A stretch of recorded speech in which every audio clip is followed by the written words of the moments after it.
Good evening, ladies and gentlemen, or morning, depending on where you are. But that's not the point. Merry Christmas! This auspicious day resounds for a celebration unlike any other. Deck the halls, season to be jolly, you name it. But not everything is sunshine and rainbows in this joyous December month. Evil lurks in every shadows, no matter what the season. Whether you believe in them or not, here are top 5 Christmas themed myths and legends.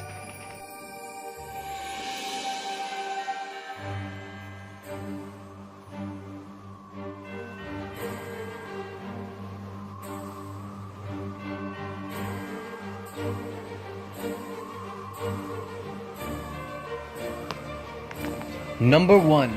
Hans Trap. In Alsace and Lorraine, France, Hans Trap is a Christmas boogeyman that parents invoke to encourage good behavior among their offspring.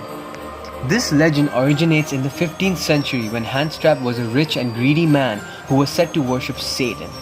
When the Catholic Church learned what Hans was up to, they excommunicated him, and his neighbors in Alsace ostracized the man they had once feared. Eventually, his wealth was confiscated, and Hans fled to the forest penniless. Living alone on a mountain and angry at the loss of his fortune, he descended into madness, and one day attacked a young boy who wandered near Hans' shack. He chopped the boy up and roasted him over a fire, but before he could take a bite, a bolt of lightning struck Hans, killing him instantly. Or did it?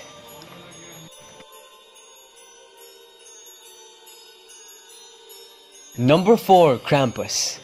The word Krampus means claw, and certain alpine villages have big parties featuring a scary clawed incubus who hangs around with Santa Claus.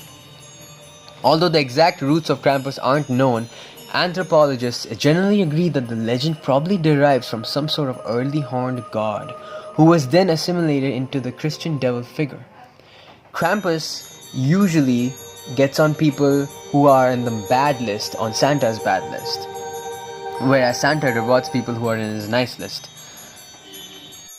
The Krampus's job is to punish those who have been bad, while Santa rewards the people on his nice list. During the 15th and 16th centuries, masked devils began appearing in church plays during traditional winter celebrations. These events, which often had some fairly comedic and ludicrous elements to them, became part of the pre-Christmas spooky fun that takes place each year. Is Krampus real? Number 3. Frau Perchta or Birchta. Eastern European children are familiar with this legend. The name Perchta comes from the same roots as Berchtesgaden, the feast of the Epiphany. If you are a well-behaved child, you had nothing to fear. Perchta will slip into your home on the night of the feast of the Epiphany and leave a silver coin in your shoe. But if you had been bad, watch out, because he will treat naughty children mercilessly. She sliced open their stomachs, removed their internal organs, and replaced them with pebbles and straw. Today, Frau Perchta is known as a being who rewards the good and kind, but those who lie or steal or are lazy and wicked will find themselves the recipients of her punishment. Number 2. Belsnickel. Belsnickel is yet another companion of Saint Nicholas, and like many of the others, he's not a very nice guy. He shows up in his dirty ragged clothes made of skin and pelts, carrying a switch to beat misbehaving children with, although he does keep sweets and gifts in his pockets for the kids who have been good all year. The tale of Belsnickel originated in Germany's Rhineland area, but German settlers brought him to North America in the early 18th century, and there's still a popular tradition of Belsnickel in parts of Pennsylvania, New York. Also called Persnickel, Belsnickel, or Kris Kringle, this creepy character is another anti-Santa, and you do well to make sure you're good so you don't get him hit with a switch. Number 1. Pierre Fouettard. I'm pretty sure that's not how you pronounce the name. Imagine if Santa Claus had a sidekick who traveled around with him beating those who has misbehaved. There's a pattern here. In France, Saint Nicholas has Le Pierre Fouettard, whose name literally translates to Father Whipper. Sure enough, Fouettard roams around northern France and parts of Belgium, whip in hand, to give a few lashes to kids who can't get their act together. Fouettard usually is portrayed as a fairly dark and sinister in appearance, which is no surprise. Unkempt and ragged, with a long beard, he carries a whip or a switch to flog naughty kids. He's often seen around the time of December 6th.